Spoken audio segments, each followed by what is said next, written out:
So మీ ITM యూనివర్సిటీలో industrial collaborations, internship offers and placements ఏ విధంగా ఉంటాయి? డెఫినెట్గా అండి. ఇప్పుడున్న టెక్నాలజీ పరంగా ఇండస్ట్రియల్ కొలాబరేషన్స్ అనేది చాలా అవసరం. మనం ఇండియాలో తీసుకుంటే కనుక ఐబిఎం అవ్వచ్చు, ఎన్విడియా అవ్వచ్చు, ఇంకా కొన్ని కంపెనీస్తో కొలాబరేట్ అయిన ఇన్స్టిట్యూషన్స్ మనకు ఆల్మోస్ట్ ఒక 25 to 30 యూనివర్సిటీస్ అనేది కొలాబరేషన్ తోటి ఈ బీటెక్ ప్రోగ్రామ్స్ అనేది రన్ చేస్తున్నారు. సో ఐటీఎం యూనివర్సిటీ కూడా అంటే అడ్వాన్స్డ్ కరికులం అనేది డెఫినెట్గా బిల్డ్ చేయడానికి, సో అడ్వాన్స్డ్ కరికులం అనేది స్టూడెంట్స్కు డెఫినెట్గా అందించడానికి ఐబిఎం అండ్ ఏడబ్ల్యూఎస్ తోటి, అంటే అమెజాన్ వెబ్ సర్వీసెస్ తోటి ఐటీఎం యూనివర్సిటీ కొలాబరేట్ అయింది. ఇది కాకుండా మల్టిపుల్ టైఅప్స్ అనేది ఉన్నాయి ప్లేస్మెంట్స్ పరంగా. మనం డెలాయిట్ తీసుకున్నా, కాగ్నిజెంట్ తీసుకున్నా, యాక్సెంచర్, ఐబిఎం, విప్రో, ఇలా మల్టిపుల్ కంపెనీస్ తోటి టైఅప్స్ కూడా ప్లేస్మెంట్స్ పరంగా ఉన్నాయి. సో డెడికేటెడ్ కొలాబరేషన్ వల్ల ఏంటంటే స్టూడెంట్స్కు ఒక అడ్వాన్స్డ్ కరికులం అనేది అందించగలుగుతున్నాము. అండ్ దాంతోపాటు వచ్చేసరికి ఇంటర్న్షిప్ కూడా, సో ఏదైతే కొలాబరేషన్ మన కంపెనీస్తో ఉందో ఆ కంపెనీస్లోనే స్టూడెంట్ ఇంటర్న్షిప్ చేయడానికి కూడా అవకాశం అనేది దొరుకుతుంది. And end of the day 4 years course completion తర్వాత కూడా ఈ ప్రోగ్రామ్ అనేది ఐబిఎం ఏడబ్ల్యూఎస్ కొలాబరేషన్ తోటి రన్ అవుతుంది. కాబట్టి ఆ కంపెనీస్లో స్టూడెంట్స్ అట్లీస్ట్ ఒక 25-30% స్టూడెంట్స్ అనేది ఈజీగా మంచి ప్యాకేజ్తో సెటిల్ అవ్వడానికి కూడా అవకాశాలు అనేది ఎక్కువగా ఉంటాయి. అండ్ ఇంటర్న్షిప్స్కి వచ్చేసరికి ఇక్కడ మనము both domestic and foreign internships అనేది ఐటీఎం యూనివర్సిటీ స్టూడెంట్స్కి ఆఫర్ చేస్తుందండి. దీనికి కావాల్సిన అసిస్టెన్స్ అనేది కూడా సెకండ్ ఇయర్ నుండే యూనివర్సిటీ స్టూడెంట్స్కు ప్రొవైడ్ చేయడం జరుగుతుంది. సో మనకు విత్ ఇన్ ఇండియా తీసుకుంటే స్టూడెంట్స్ కొంతమంది ఈ మధ్య కాలంలో అబ్రాడ్ వెళ్ళి ఇంటర్న్షిప్ చేసే స్టూడెంట్స్ కూడా చాలామంది ఉన్నారు. సో 1 to 3 months అనేది అబ్రాడ్కి వెళ్ళి కూడా ఏదైనా కంట్రీలో వాళ్ళు ఏదైతే ఒక స్పెషల్ కోర్స్ ఏదైతే అనుకున్నారో ఆ కోర్స్ పైన వాళ్ళు ఇంటర్న్షిప్ చేసి రావడానికి కూడా అవకాశం అనేది ఐటీఎం యూనివర్సిటీ కల్పిస్తుంది అనమాట. అలాగే ఇండియాలో కూడా చాలా కంపెనీస్తో టైఅప్స్ ఉన్నాయి కాబట్టి స్టూడెంట్స్కు మనం ఈ ఇంటర్న్షిప్ ఆపర్చునిటీస్ అనేది కల్పిస్తున్నాం అనమాట. మనం లాస్ట్ ఇయర్ తీసుకుంటే కనుక 2023 అకాడమిక్ ఇయర్లో ఆల్మోస్ట్ 30% స్టూడెంట్స్ బీటెక్ పర్స్యూ చేసే వాళ్ళు artificial intelligence and machine learning వాళ్ళు పెయిడ్ ఇంటర్న్షిప్స్ కూడా సంపాదించారు. అంటే ఒక్కొక్క స్టూడెంట్ 15,000 to 40,000 మధ్యలో ఈ ఇంటర్న్షిప్ డ్యూరేషన్లో ఎర్న్ చేసుకోగలిగారు.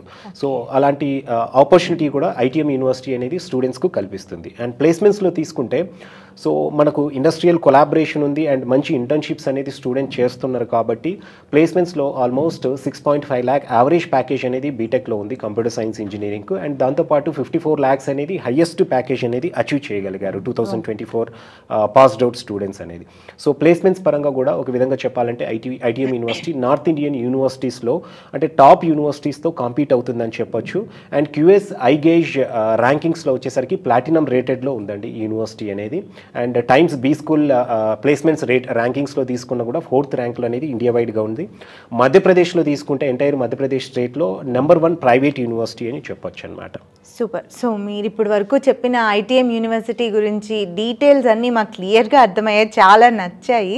సో ఫెసిలిటీస్ దగ్గర నుంచి మొత్తం ఎడ్యుకేషన్, ప్రాక్టికల్ ఎడ్యుకేషన్ దగ్గర నుంచి మీరు ఇంట్రడ్యూస్ చేస్తున్న గ్రూప్స్ గురించి అన్నీ క్లియర్గా ఉన్నాయి. సో మాకు ఇప్పుడు అర్జెంట్గా ఏం కావాలంటే, నేను మిడిల్ క్లాస్ పేరెంట్స్కి మంచి క్వాలిటీ ఎడ్యుకేషన్ పిల్లలకి అందించాలనుకునే వాళ్ళకి యూనివర్సిటీని సజెస్ట్ చేశాను. సో ఫీ స్ట్రక్చర్తో పాటు మాకు అడ్మిషన్ ప్రొసీజర్ ఇమ్మీడియట్గా చెప్పండి. సో ఇక్కడ ఫీజు వచ్చేసరికి అండి ఇది చాలా కాంపిటేటివ్ ఫీజు అనేది ఉంటుంది. సో మనము ఇప్పుడు సౌత్ ఇండియాలో హైదరాబాద్లో ఏదైనా ఒక మంచి యూనివర్సిటీ అనుకుంటే కనుక దాదాపు 20 lakhs పైనే బీటెక్ ప్రోగ్రామ్కి ఫీజు అనేది అవుతుందన్నమాట. సో ఐటీఎం యూనివర్సిటీలో సేమ్ క్వాలిటీ అనేది ఎడ్యుకేషన్ అనేది ఆఫర్ చేస్తుందండి. అండ్ 9,10,000 అనేది కంప్యూటర్ సైన్స్ ఇంజనీరింగ్ ప్రోగ్రామ్, అంటే జనరల్ కంప్యూటర్ సైన్స్ ఇంజనీరింగ్ అవ్వచ్చు and even specialisations artificial intelligence and machine learning, data science, cyber security, cloud computing ఇలాంటి ప్రోగ్రామ్స్ అన్నిటికీ 9,10,000 ఇంక్లూడింగ్ హాస్టల్ అనేది ఉంటుందండి.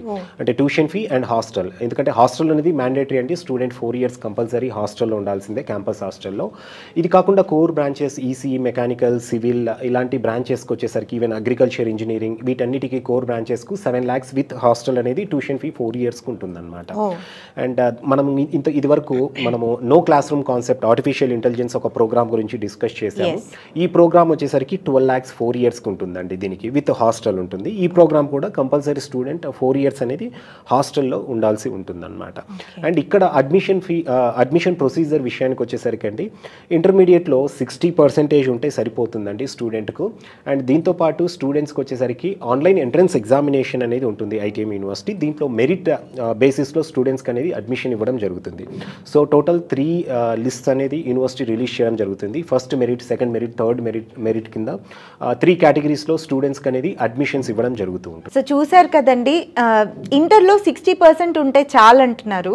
సో అంత కొంచెం మీడియంగా చదివే పిల్లలైనా కూడా వీళ్ళు ఇప్పుడు ఇంట్రడ్యూస్ చేస్తున్న concept no classroom concept ద్వారా ప్రాక్టికల్గా ఇంకాస్త నాలెడ్జ్ని గెయిన్ చేయగలుగుతారు పిల్లలు. సో 10th వరకు మన చేతుల్లోనే పెట్టుకుంటాం. సో వాళ్ళకి బయట అందరితో ఎలా కలవాలి, కమ్యూనికేటింగ్ స్కిల్స్తో పాటు స్టడీస్తో పాటు సెక్యూరిటీ కూడా ఇస్తున్న యూనివర్సిటీ ITM యూనివర్సిటీ.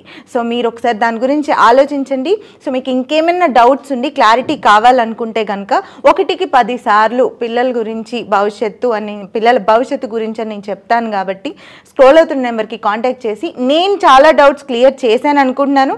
ఇంకా మీకు ఏమైనా డౌట్స్ ఉంటే మీరు కాంటాక్ట్ చేసి తెలుసుకోండి. నమస్తే.